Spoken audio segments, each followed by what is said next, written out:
Esdras, chapitre 1. La première année de Cyrus, roi de Perse, afin que s'accomplisse la parole de l'Éternel prononcée par la bouche de Jérémie, l'Éternel réveilla l'esprit de Cyrus, roi de Perse, qui fit faire de vive voix et par écrit cette publication dans tout son royaume.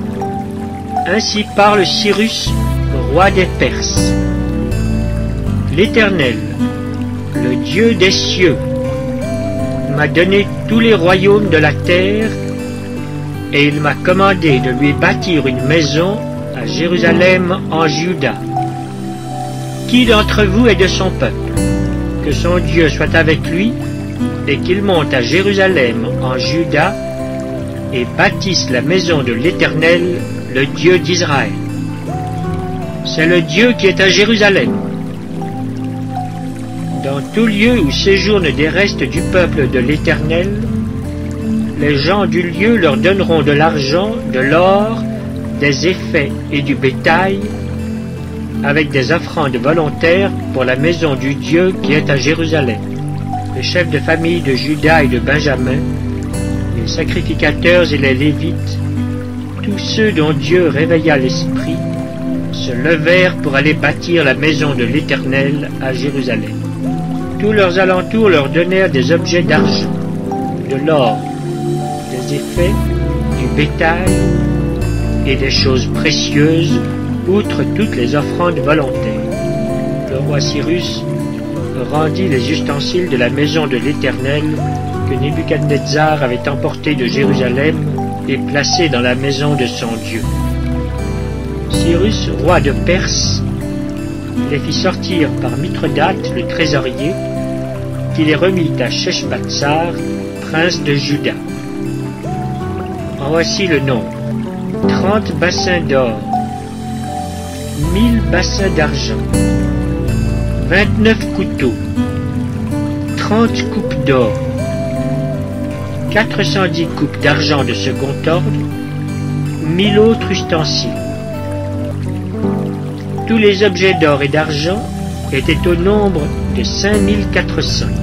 Sheshbatsar remporta le tout de Babylone à Jérusalem au retour de la captivité. Esdras, chapitre 2. Voici ceux de la province qui revinrent de l'exil. Ceux que Nebuchadnezzar, roi de Babylone, avait emmenés captifs à Babylone, et qui retournèrent à Jérusalem et en Juda, chacun dans sa ville. Ils partirent avec Zorobabel, Josué, Néhémie, Séraja, Reélaja, Mardoché, Bilchan, Mispar, Bigvaï, Réhum, Baana. Nombre des hommes du peuple d'Israël, les fils de Paréosh, 2172. Les fils de Shephatia, 372. Les fils d'Arak, 775. Les fils de Pachat Moab, des fils de Josué et de Joab, 2812. Les fils d'Élam, 1254. Les fils de Zattu, 945. Les fils de Zakaï, 760. Les fils de Bani, 642. Les fils de Bébaï, 623. Les fils d'Asgad, 1222. Les fils d'Adonikam, 666. Les fils de Bigvaï, 2056. Les fils d'Adin, 454. Les fils d'Ater de la famille d'Ézéchias, 98. Les fils de Betsaï, 323. Les fils de Jorah, 112. Les fils de Hachum, 223. Les fils de Gibar, 95. Les fils de Bethléem, 123. Les gens de Netopha, 56. Les gens d'Anatoth, 128. Les fils d'Azmavet, 42. Les fils de Kirjatharim, de Képhira et de Beéroth, 743. Les fils de Rama et de Geba, 621. Les gens de Michmas, 122.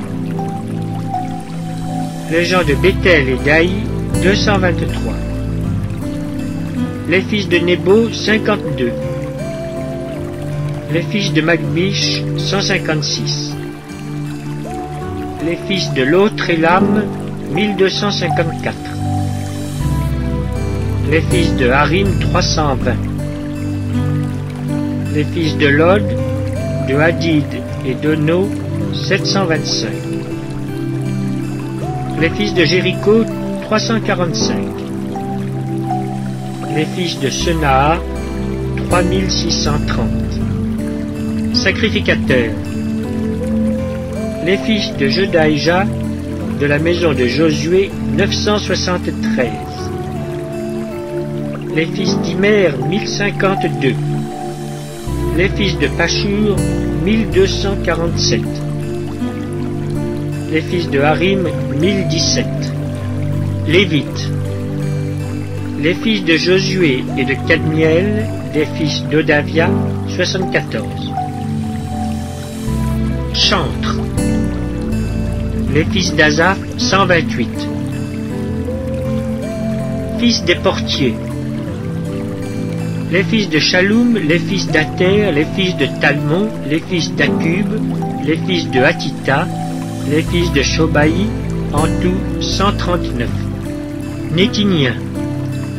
Les fils de Tchisha, les fils de Azufa, les fils de Tabaoth, les fils de Kéros, les fils de Siaha, les fils de Padon, les fils de Lebana, les fils de Hagaba, les fils d'Akub, les fils de Hagab, les fils de Shamlaï, les fils de Hanan, les fils de Guidel, les fils de Gachar, les fils de Rehaja, les fils de Retzin, les fils de Nekoda, les fils de Gazam, les fils d'Uza, les fils de Paséac, les fils de Bézaï, les fils d'Asna, les fils de Meunim, les fils de Nephusim, les fils de Bakbuk, les fils de Akufa, les fils de Harur, les fils de Batslut, les fils de Meuida,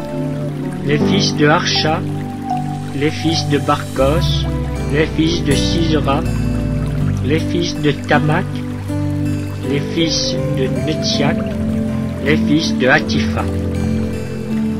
Fils des serviteurs de Salomon, les fils de Sotaï, les fils de Sophéret, les fils de Péruda, les fils de Jaala, les fils de Darkon, les fils de Guidel, les fils de Shephatia, les fils de Hatil, les fils de Poperet Hatsebaïm, les fils d'Ami. Total des Nétiniens et des fils des serviteurs de Salomon, 392. Voici ceux qui partirent de Tel-Mélach, de Tel-Archa, de Kérub-Adam, et qui ne purent pas faire connaître leur maison paternelle et leur race pour prouver qu'ils étaient d'Israël. Les fils de Delaja, les fils de Tobija, les fils de Nekoda, 652. Et parmi les fils des sacrificateurs, les fils de Abaja, les fils d'Akoch, les fils de Barzilai, qui avait pris pour femme une des filles de Barzilai le Galaadite, et fut appelée de leur nom. Ils cherchèrent leur titre généalogique, mais ils ne les trouvèrent point.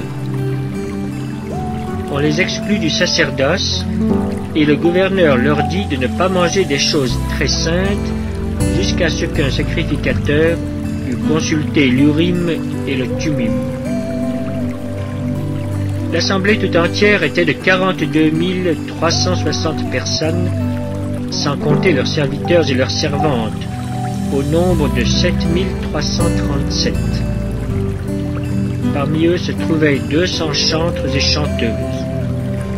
Ils avaient 736 chevaux, 245 mulets, 435 chameaux et 6720 ânes.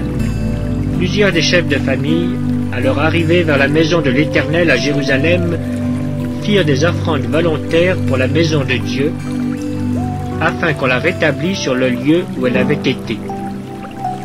Ils donnèrent au trésor de l'œuvre, selon leurs moyens, 61 000 darics d'or, 5 000 mines d'argent et 100 tuniques sacerdotales.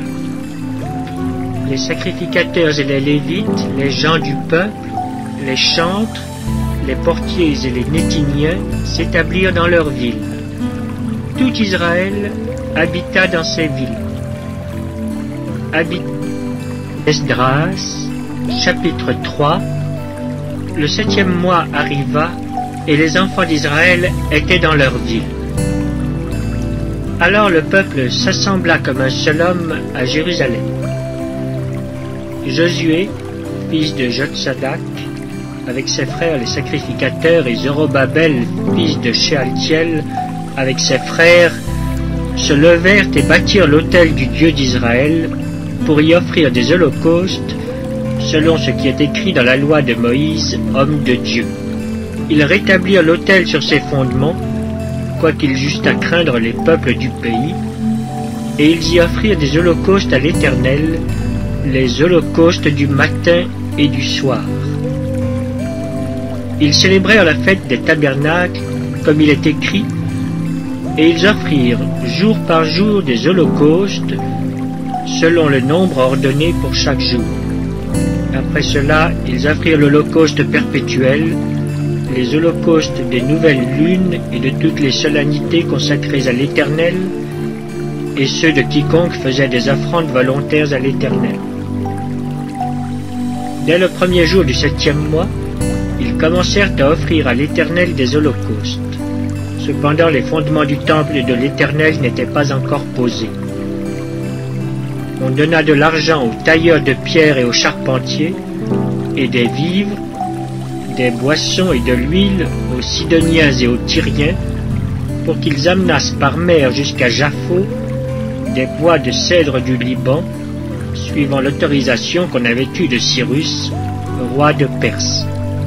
La seconde année depuis leur arrivée à la maison de Dieu à Jérusalem, au second mois, Zorobabel, fils de Shealtiel, Josué, fils de Jotsadak, avec le reste de leurs frères les sacrificateurs et les Lévites, et tous ceux qui étaient revenus de la captivité à Jérusalem, se mirent à l'œuvre et chargèrent les Lévites de 20 ans et au-dessus de surveiller les travaux de la maison de l'Éternel.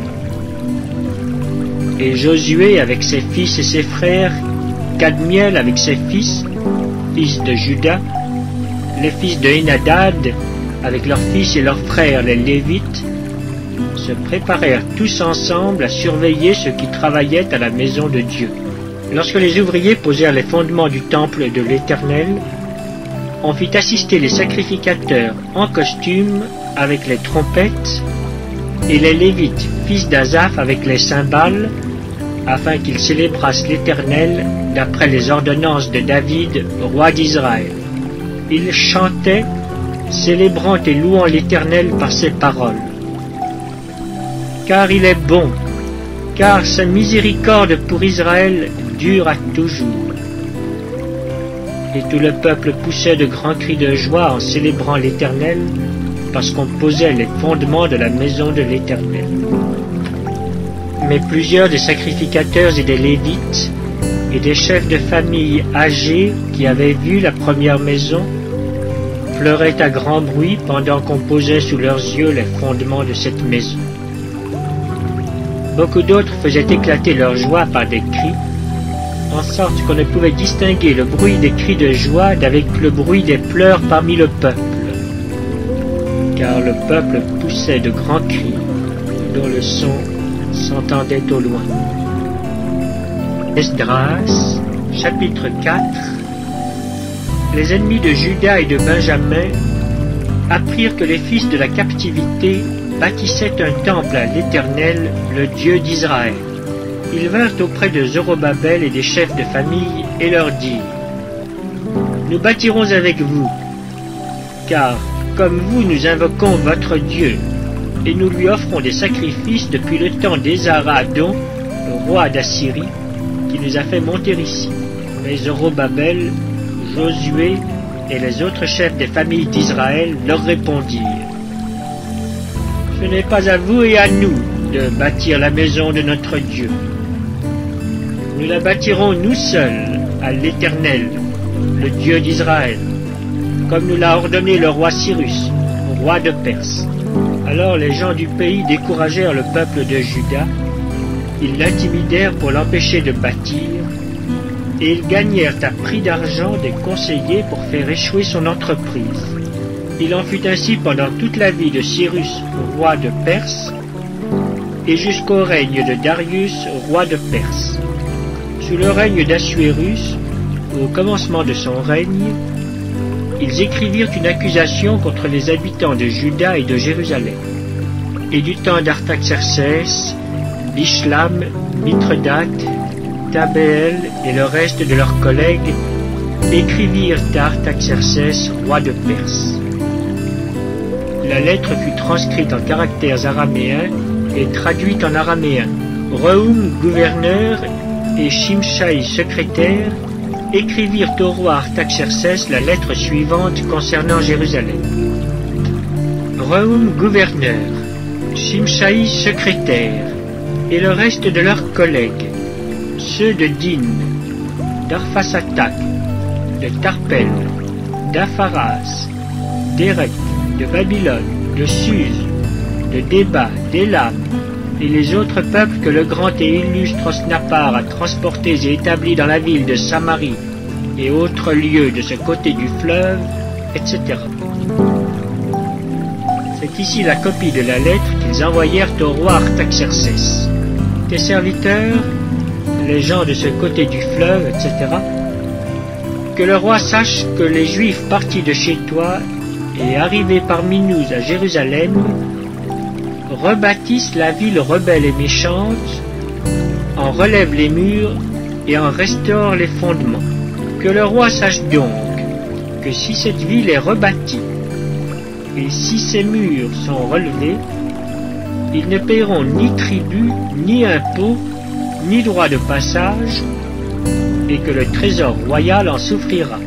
Or, comme nous mangeons le sel du palais, et qu'il ne nous paraît pas convenable de voir mépriser le roi, nous envoyons au roi ces informations. Qu'on fasse des recherches dans le livre des mémoires de tes pères, et tu trouveras et verras dans le livre des mémoires que cette ville est une ville rebelle, funeste au roi et aux provinces, et qu'on s'y est livré à la révolte dès les temps anciens. C'est pourquoi cette ville a été détruite. Nous faisons savoir au roi que si cette ville est rebâtie et si ses murs sont relevés, par cela même tu n'auras plus de possession de ce côté du fleuve. Réponse envoyée par le roi à Rehum, gouverneur, à Shimshai, secrétaire, et au reste de leurs collègues demeurant à Samarie et autres lieux de l'autre côté du fleuve. Salut, etc. La lettre que vous nous avez envoyée a été lue exactement devant moi. J'ai donné ordre de faire des recherches. Et l'on a trouvé que dès les temps anciens, cette ville s'est soulevée contre les rois et qu'on s'y est livré à la sédition et à la révolte. Il y eut à Jérusalem des rois puissants, maîtres de tout le pays de l'autre côté du fleuve, et auxquels on payait tribut, impôts et droits de passage. En conséquence, ordonnez de faire cesser les travaux de ces gens, afin que cette ville ne se rebâtisse point avant une autorisation de ma part. Gardez-vous de mettre en cela de la négligence, de peur que le mal n'augmente au préjudice des rois. Aussitôt que la copie de la lettre du roi Artaxerxès eut été lue devant Rehum, Shimshai le secrétaire et leurs collègues, ils allèrent en hâte à Jérusalem vers les Juifs et firent cesser leurs travaux par violence et par force. Alors s'arrêta l'ouvrage de la maison de Dieu à Jérusalem, et il fut interrompu jusqu'à la seconde année du règne de Darius, roi de Perse. Esdras, chapitre 5. Agé, le prophète, et Zacharie, fils d'Ido, le prophète, prophétisèrent aux Juifs qui étaient en Juda et à Jérusalem au nom du Dieu d'Israël. Alors Zorobabel, fils de Shealtiel, et Josué, fils de Jotsadak, se levèrent et commencèrent à bâtir la maison de Dieu à Jérusalem. Et avec eux étaient les prophètes de Dieu qui les assistaient. Dans ce même temps, Tatnaï, gouverneur de ce côté du fleuve, Shethar-Boznaï et leurs collègues vinrent auprès d'eux et leur parlèrent ainsi. « Qui vous a donné l'autorisation de bâtir cette maison et de relever ses murs ?» Ils leur dirent encore. « Quels sont les noms des hommes qui construisent cet édifice ?» Mais l'œil de Dieu veillait sur les anciens des Juifs. Et on laissa continuer les travaux pendant l'envoi d'un rapport à Darius et jusqu'à la réception d'une lettre sur cet objet. Copie de la lettre envoyée au roi Darius par Tatnaï, gouverneur de ce côté du fleuve, Shethar-Boznaï et leurs collègues d'Arphazak, demeurant de ce côté du fleuve. Ils lui adressèrent un rapport ainsi conçu. Au roi Darius, salut. Que le roi sache que nous sommes allés dans la province de Juda à la maison du grand Dieu. Elle se construit en pierre de taille et le bois se pose dans les murs. Le travail marche rapidement et réussit entre leurs mains. Nous avons interrogé les anciens et nous leur avons ainsi parlé. Qui vous a donné l'autorisation de bâtir cette maison et de relever ses murs? Nous leur avons aussi demandé leurs noms pour te les faire connaître. Et nous avons mis par écrit les noms des hommes qui sont à leur tête. Voici la réponse qu'ils nous ont faite.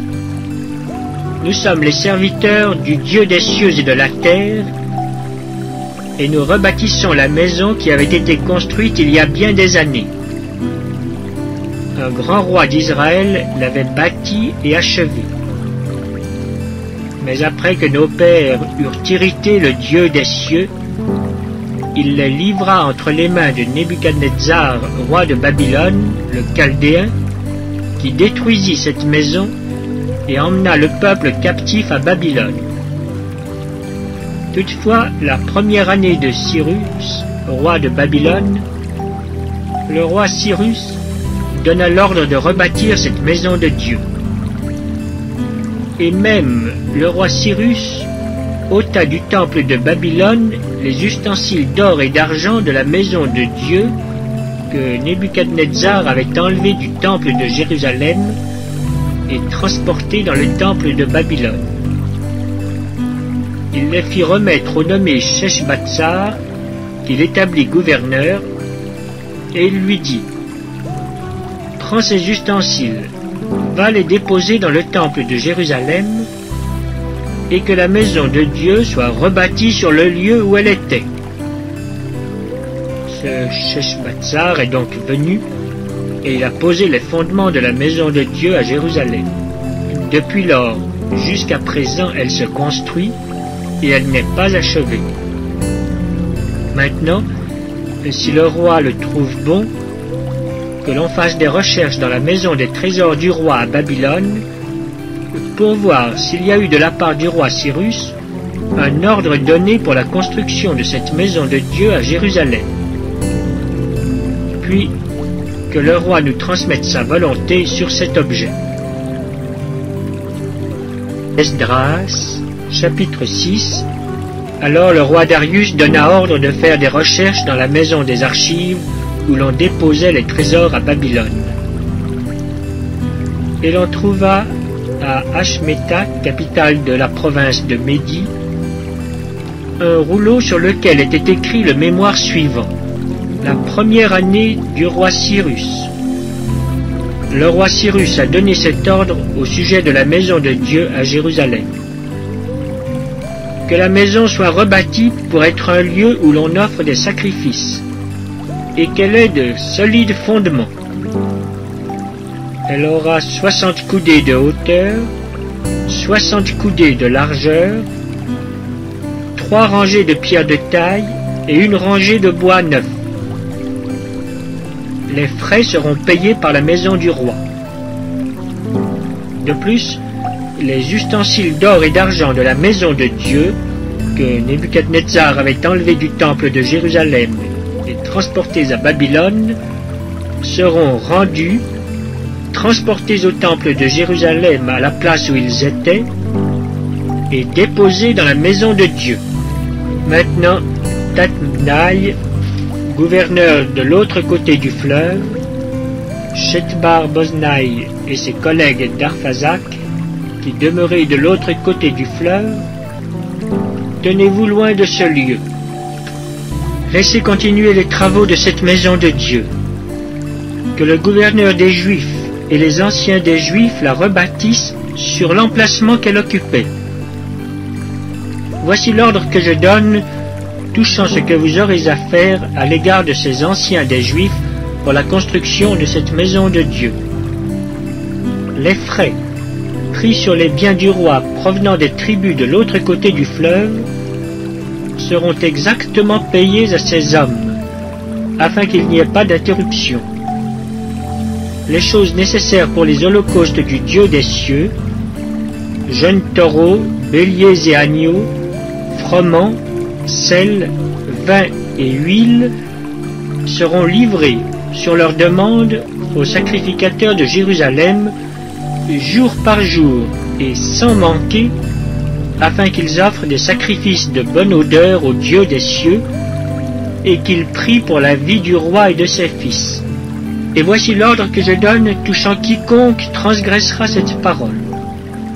On arrachera de sa maison une pièce de bois, on la dressera pour qu'il y soit attaché, et l'on fera de sa maison un tas d'immondices.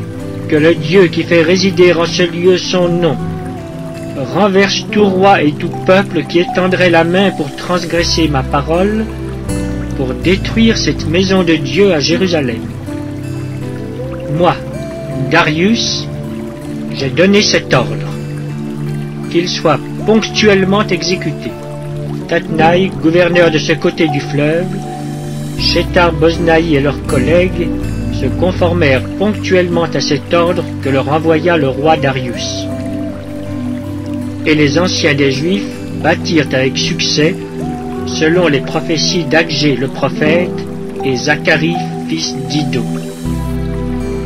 Ils bâtirent et achevèrent d'après l'ordre du Dieu d'Israël et d'après l'ordre de Cyrus, de Darius et d'Artaxerxès, roi de Perse. La maison fut achevée le 3e jour du mois d'Adar, dans la 6e année du règne du roi Darius. Les enfants d'Israël, les sacrificateurs et les Lévites, et le reste des fils de la captivité, firent avec joie la dédicace de cette maison de Dieu. Ils offrirent pour la dédicace de cette maison de Dieu 100 taureaux, 200 béliers, 400 agneaux, et comme victime expiatoire pour tout Israël, 12 boucs, d'après le nombre des tribus d'Israël. Ils établirent les sacrificateurs selon leur classe, et les Lévites selon leur division pour le service de Dieu à Jérusalem, comme il est écrit dans le livre de Moïse. Les fils de la captivité célébrèrent la Pâque le 14e jour du premier mois. Les sacrificateurs et les Lévites s'étaient purifiés de concert, tous étaient purs. Ils immolèrent la Pâque pour tous les fils de la captivité, pour leurs frères les sacrificateurs et pour eux-mêmes. Les enfants d'Israël, revenus de la captivité, mangèrent la Pâque avec tous ceux qui s'étaient éloignés de l'impureté des nations du pays et qui se joignirent à eux pour chercher l'Éternel, le Dieu d'Israël. Ils célébrèrent avec joie pendant 7 jours la fête des pains sans levain, car l'Éternel les avait réjouis en disposant le roi d'Assyrie à les soutenir dans l'œuvre de la maison de Dieu. Esdras, chapitre 7. Après ces choses, sous le règne d'Artaxercès, roi de Perse, vint Esdras, fils de Séraja, fils d'Azaria, fils de Hilkija, fils de Shaloum, fils de Tsadok, fils d'Achitub, fils d'Amaria, fils d'Azaria, fils de Merajot, fils de Zérakia, fils d'Uzi, fils de Buki, fils d'Abishua, fils de Phiné, fils d'Éléazar, fils d'Aaron, le souverain sacrificateur. Cet Esdras vint de Babylone. C'était un scribe versé dans la loi de Moïse, donnée par l'Éternel, le Dieu d'Israël. Et comme la main de l'Éternel son Dieu était sur lui, le roi lui accorda tout ce qu'il avait demandé. Plusieurs des enfants d'Israël, des sacrificateurs et des Lévites, des chantres, des portiers et des Nétiniens, vinrent aussi à Jérusalem la 7e année du roi Artaxercès. Esdras arriva à Jérusalem au 5e mois de la 7e année du roi.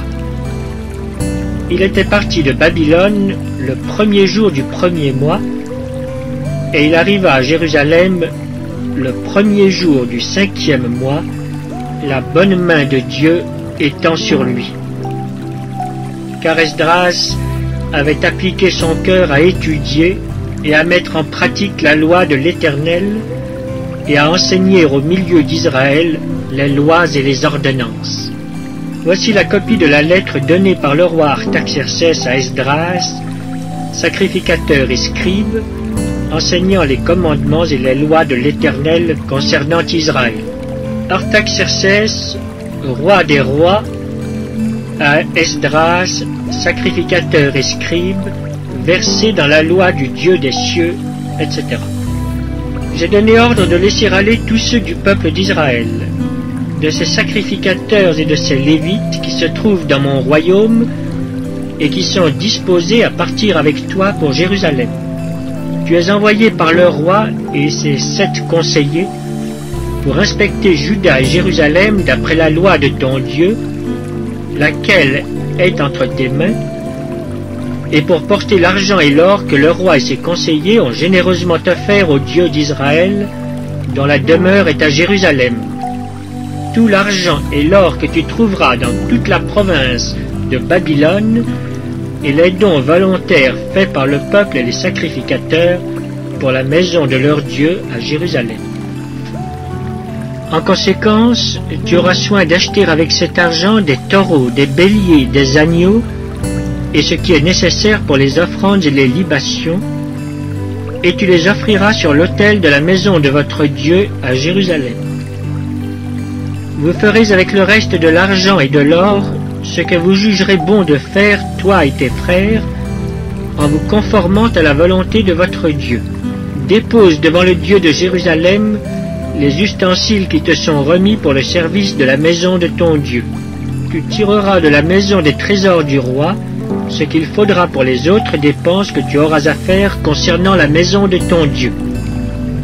Moi, le roi Artaxerxès, je donne l'ordre à tous les trésoriers de l'autre côté du fleuve de livrer exactement à Esdras, sacrificateur et scribe, versé dans la loi du Dieu des cieux, tout ce qu'il vous demandera, jusqu'à 100 talents d'argent, 100 corps de froment, 100 battes de vin, 100 battes d'huile et du sel à discrétion. Que tout ce qui est ordonné par le Dieu des cieux se fasse ponctuellement pour la maison du Dieu des cieux, afin que sa colère ne soit pas sur le royaume, sur le roi et sur ses fils. Nous vous faisons savoir qu'il ne peut être levé ni tribut, ni impôt, ni droit de passage sur aucun des sacrificateurs, des Lévites, des chantres, des portiers, des Néthiniens et des serviteurs de cette maison de Dieu. Et toi, Esdras, selon la sagesse de Dieu que tu possèdes, établis des juges et des magistrats qui rendent la justice à tout le peuple de l'autre côté du fleuve, à tous ceux qui connaissent les lois de ton Dieu, et fais-les connaître à ceux qui ne les connaissent pas. Quiconque n'observera pas ponctuellement la loi de ton Dieu et la loi du roi sera condamné à la mort, au bannissement, à une amende ou à la prison. Béni soit l'Éternel, le Dieu de nos pères, qui a disposé le cœur du roi à glorifier ainsi la maison de l'Éternel à Jérusalem, et qui m'a rendu l'objet de la bienveillance du roi, de ses conseillers et de tous ses puissants chefs. Fortifié par la main de l'Éternel, mon Dieu, qui était sur moi, j'ai rassemblé les chefs d'Israël afin qu'ils partissent avec moi. Esdras, chapitre 8. Voici les chefs de famille et les généalogies de ceux qui montèrent avec moi de Babylone sous le règne du roi Artaxerxès. Des fils de Phiné, Gershom. Des fils d'Ithamar, Daniel. Des fils de David, Hattush, des fils de Shekania. Des fils de Paréosh, Zacharie, et avec lui 150 mâles enregistrés. Des fils de Pachat-Moab, Eljoénaï, fils de Zérakia, et avec lui 200 mâles. Des fils de Shekania, le fils de Jacaziel, et avec lui 300 mâles. Des fils d'Adin, Ébed, fils de Jonathan, et avec lui 50 mâles. Des fils d'Élam, Ésaïe, fils d'Atalia, et avec lui 70 mâles. Des fils de Shephatia, Zébadia, fils de Michaël, et avec lui 80 mâles. Des fils de Joab, Abdias, fils de Jéiel, et avec lui 218 mâles. Des fils de Shélomith, le fils de Josiphia, et avec lui 160 mâles. Des fils de Bébaï, Zacharie, fils de Bébaï, et avec lui 28 mâles.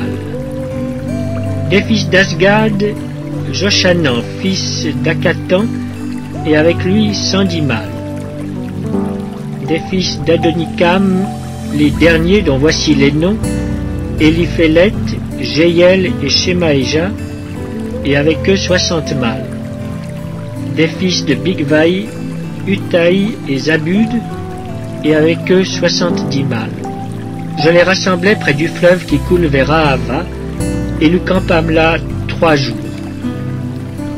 Je dirigeai mon attention sur le peuple et sur les sacrificateurs, et je ne trouvai là aucun des fils de Lévi.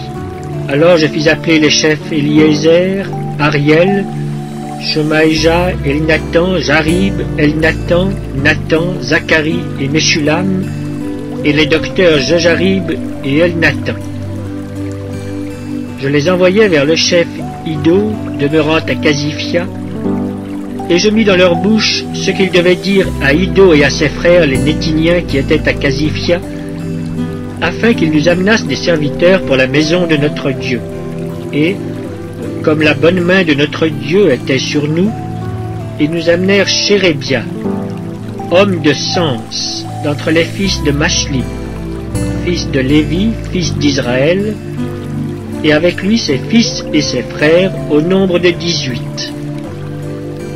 Achabia et avec lui Ésaïe d'entre les fils de Mérari, ses frères et leurs fils au nombre de 20. Et d'entre les Nétiniens que David et les chefs avaient mis au service des Lévites, 220 Nétiniens, tous désignés par leur nom. Là, près du fleuve d'Ahava, je publiai un jeûne d'humiliation devant notre Dieu, afin d'implorer de lui un heureux voyage pour nous, pour nos enfants et pour tout ce qui nous appartenait. J'aurais eu honte de demander au roi une escorte et des cavaliers pour nous protéger contre l'ennemi pendant la route, car nous avions dit au roi, « La main de notre Dieu est pour leur bien sur tous ceux qui le cherchent. » Mais sa force et sa colère sont sur tous ceux qui l'abandonnent. C'est à cause de cela que nous jeûnâmes et que nous invoquâmes notre Dieu. Et il nous exauça.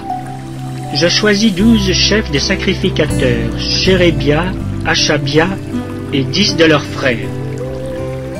Je pesai devant eux l'argent, l'or et les ustensiles donnés en offrande pour la maison de notre Dieu par le roi, ses conseillers et ses chefs, et par tous ceux d'Israël qu'on avait trouvés. Je remis entre leurs mains 650 talents d'argent, des ustensiles d'argent pour 100 talents d'or, 20 coupes d'or valant 1000 darics, et 2 vases d'un bel airain poli, aussi précieux que l'or. Puis je leur dis, « Vous êtes consacrés à l'Éternel. Ces ustensiles sont des choses saintes, et cet argent et cet or sont une offrande volontaire à l'Éternel, le Dieu de vos pères. Soyez vigilants, et prenez cela sous votre garde, jusqu'à ce que vous le pesiez devant les chefs des sacrificateurs et les Lévites, et devant les chefs de famille d'Israël à Jérusalem, dans les chambres de la maison de l'Éternel. » Et les sacrificateurs et les Lévites reçurent au poids l'argent, l'or et les ustensiles pour les porter à Jérusalem, dans la maison de notre Dieu. Nous partîmes du fleuve d'Ahava pour nous rendre à Jérusalem le 12e jour du 1er mois.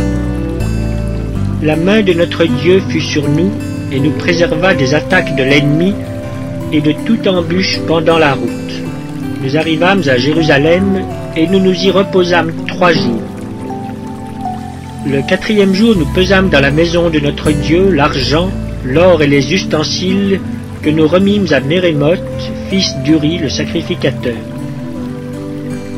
Il y avait avec lui Éléazar, fils de Phiné, et avec eux les Lévites Josabad, fils de Josué, et Noadia, fils de Binui. Le tout ayant été vérifié, soit pour le nombre, soit pour le poids, on mit alors par écrit le poids du tout. Les fils de la captivité, revenus de l'exil, offrirent en holocauste au Dieu d'Israël 12 taureaux pour tout Israël, 96 béliers, 77 agneaux et 12 boucs comme victime expiatoire, le tout en holocauste à l'Éternel. Ils transmirent les ordres du roi aux satrapes du roi et aux gouverneurs de ce côté du fleuve, lesquels honorèrent le peuple et la maison de Esdras, chapitre 9. Après que cela fut terminé, les chefs s'approchèrent de moi en disant, « Le peuple d'Israël, les sacrificateurs et les Lévites ne se sont point séparés des peuples de ces pays, et ils imitent leurs abominations, celles des Cananéens, des Étiens, des Phérésiens, des Jébusiens, des Ammonites, des Moabites, des Égyptiens et des Amoréens, car ils ont pris de leurs filles pour eux et pour leurs fils, et ont mêlé la race sainte avec les peuples de ces pays, et les chefs et les magistrats ont été les premiers à commettre ce péché. Lorsque j'entendis cela, je déchirai mes vêtements et mon manteau, je m'arrachai les cheveux de la tête et les poils de la barbe, et je m'assis désolé. Auprès de moi s'assemblèrent tous ceux que faisaient trembler les paroles du Dieu d'Israël, à cause du péché des fils de la captivité. Et moi je restais assis et désolé jusqu'à l'offrande du soir. Puis, au moment de l'offrande du soir, je me levai du sein de mon humiliation, avec mes vêtements et mon manteau déchirés. Je tombai à genoux, j'étendis les mains vers l'Éternel mon Dieu, et je dis, « Mon Dieu, je suis dans la confusion, et j'ai honte, ô mon Dieu, de lever ma face vers toi. Car nos iniquités se sont multipliées par-dessus nos têtes, et nos fautes ont atteint jusqu'aux cieux. Depuis les jours de nos pères, nous avons été grandement coupables jusqu'à ce jour. Et c'est à cause de nos iniquités que nous avons été livrés, nous, nos rois et nos sacrificateurs, aux mains des rois étrangers, à l'épée, à la captivité, au pillage et à la honte qui couvre aujourd'hui notre visage. Et cependant l'Éternel, notre Dieu, vient de nous faire grâce en nous laissant quelques réchappés et en nous accordant un abri dans son saint lieu, afin d'éclaircir nos yeux et de nous donner un peu de vie au milieu de notre servitude. Car nous sommes esclaves, mais Dieu ne nous a pas abandonnés dans notre servitude. Il nous a rendus les objets de la bienveillance des rois de Perse, pour nous conserver la vie afin que nous puissions bâtir la maison de notre Dieu et en relever les ruines, et pour nous donner une retraite en Juda et à Jérusalem. Maintenant, que dirons-nous après cela, ô notre Dieu? Car nous avons abandonné tes commandements que tu nous avais prescrits par tes serviteurs les prophètes en disant, « Le pays dans lequel vous entrez pour le posséder est un pays souillé par les impuretés des peuples de ces contrées, par les abominations dont ils l'ont rempli d'un bout à l'autre avec leurs impuretés. Ne donnez donc point vos filles à leurs fils, et ne prenez point leurs filles pour vos fils, et n'ayez jamais souci ni de leur prospérité ni de leur bien-être. Et ainsi vous deviendrez forts, vous mangerez les meilleures productions du pays, et vous le laisserez pour toujours en héritage à vos fils.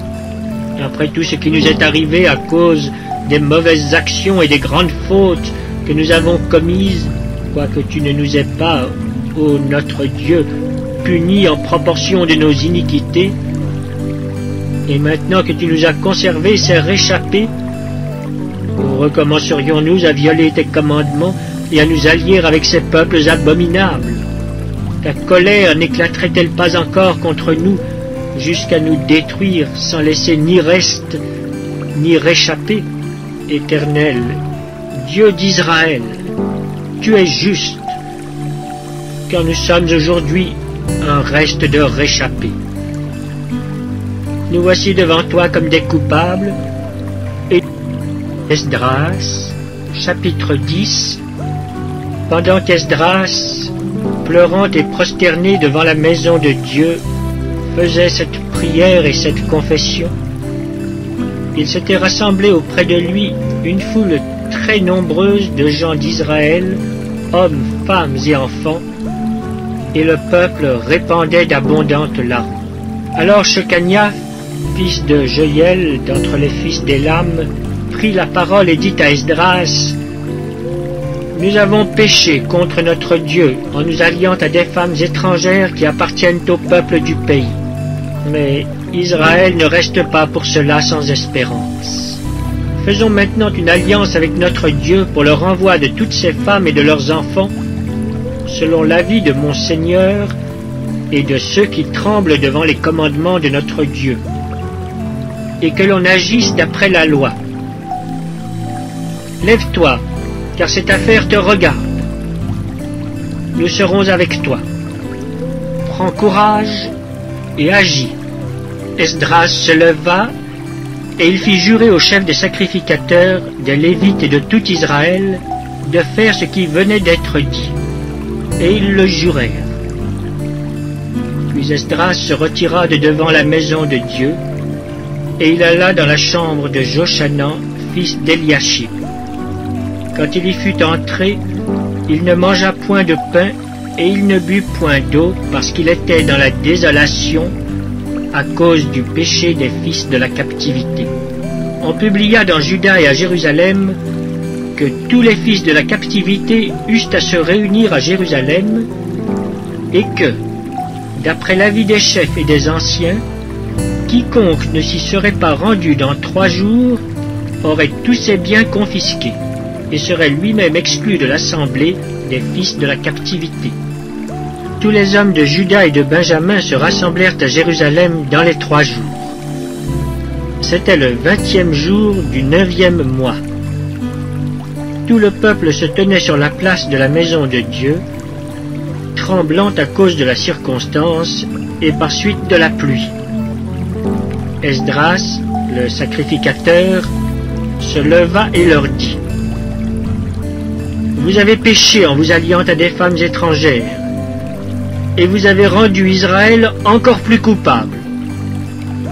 Confessez maintenant votre faute à l'Éternel, le Dieu de vos pères, et faites sa volonté. Séparez-vous des peuples du pays et des femmes étrangères. Toute l'assemblée répondit d'une voix haute: À nous de faire comme tu l'as dit. Mais le peuple est nombreux, le temps est à la pluie, et il n'est pas possible de rester dehors. D'ailleurs, ce n'est pas l'œuvre d'un jour ou 2, car il y en a beaucoup parmi nous qui ont péché dans cette affaire. Que nos chefs restent donc pour toute l'assemblée. Et tous ceux qui dans nos villes se sont alliés à des femmes étrangères viendront à des époques fixes avec les anciens et les juges de chaque ville, jusqu'à ce que l'ardente colère de notre Dieu se soit détournée de nous au sujet de cette affaire. Jonathan, fils d'Azaël, et Jaxia, fils de Tikia, appuyés par Meshulam et par le Lévite Shabtai, furent les seuls à combattre cet avis, auquel se conformèrent les fils de la captivité. On choisit Esdras, le sacrificateur, et des chefs de famille selon leur maison paternelle, tous désignés par leur nom. Et ils siégèrent le 1er jour du 10e mois pour s'occuper de la chose. Le 1er jour du 1er mois, ils en finirent avec tous les hommes qui s'étaient alliés à des femmes étrangères. Parmi les fils de sacrificateurs, il s'en trouva qui s'étaient alliés à des femmes étrangères. Des fils de Josué, fils de Jotsadak et de ses frères, Maazéja, Eliezer, Jarib et Guédalia, qui s'engagèrent en donnant la main à renvoyer leurs femmes et à offrir un bélier en sacrifice de culpabilité. Des fils d'Imer, Anani et Zébadia. Des fils de Harim, Maaséja, Éli, Shemaéja, Jéiel et Ozias. Des fils de Pachur, Eljoénaï, Maaséja, Ismaël, Nethanéel, Josabad et Éléazar. Parmi les Lévites, Josabad, Chiméi, Kélaja ou Kélita, Pétakia, Juda et Eliezer. Parmi les chantres, Eliashib. Parmi les portiers, Shaloum, Télem et Uri. Parmi ceux d'Israël, des fils de Paréosh, Ramia, Jizija, Malkija, Mijami, Éléazar, Malkija et Benaja. Des fils d'Élam, Matania, Zacharie, Jeiel, Abdi, Jérémoth et Éli. Des fils de Zatu, Eljoénaï, Eliashib, Matania, Jérémoth, Zabad et Aziza. Des fils de Bébaï, Joshanan, Anania, Zabaï et Atlaï. Des fils de Bani, Meshulam, Maluk, Adaja, Jashub, Shoal et Ramoth. Des fils de Pachat Moab, Adna, Kelal, Benaja, Maazéja, Matania, Betsaleel, Binui et Manassé. Des fils de Harim, Eliezer, Jishija, Malkija, Shemaéja, Siméon, Benjamin, Maluk et Shemaria. Des fils de Hashum, Matnaï, Matata, Zabad, Eliphélet, Jérémaï, Manassé et Shimei. Des fils de Bani, Maadaï, Amram, Uel, Benaja, Bédia, Kelu, Vania, Meremoth, Eliashib, Matania, Matnaï, Jazaï, Bani, Binui, Shimei, Shelemia, Nathan, Adaja, Maknadbaï, Shashai, Sharai, Azareel, Shelemia, Shemaria, Shalom, Amaria et Joseph. Des fils de Nebo, Joël, Matitia, Zabad, Zebina, Jadaï, Joël et Benaja. Tout cela avait pris des femmes étrangères, et plusieurs en avaient eu des enfants.